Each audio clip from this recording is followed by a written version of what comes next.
అదేవిధంగా ఇంతో ముందు చాలా మంది మాట్లాడుతూ ఈ గవర్నర్ ప్రసంగంలో చెప్పారు, ఇవాళ ఎవరిచ్చిండ్రు స్వాతంత్రం?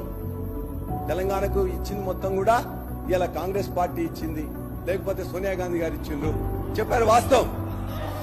చెప్తాం వాస్తవం ఏంటి? ఒకవేళ అదే వాస్తవం అయితే తెలంగాణకు కాంగ్రెస్ పార్టీ ఇచ్చినట్లయితే కాంగ్రెస్ పార్టీ ఎప్పుడు ఇచ్చిండాల్సిందే? 1956లోనే కలపకపోయి ఉండాల్సిందే. 1969లో 369 మంది చంపకపోయి ఉండాల్సిందే. 2004లో కామన్ మినిమం ప్రోగ్రాం పెట్టి మీరు మేము పొత్తు పెట్టుకున్నప్పుడు ఆ రోజున 2009లో చిదంబరం గారు చెప్పినట్లయితే ఆనాడు ఇచ్చిండే, అప్పుడు కాంగ్రెస్ పార్టీ ఇచ్చిందని చెప్పేసి అనుకునేవారు. కానీ 2001 నుంచి 2014 తర్వాత పోరాటం చేసి అందరితో జై తెలంగాణ అనిపించి చేసి పోరాటం చేసి త్యాగాలు చేసి ఇవాళ ఒక అనివార్యత కల్పించి తెలంగాణ తెచ్చుకున్నాం. తెలంగాణ ఇవ్వలే, తెలంగాణను తెచ్చుకున్నాం.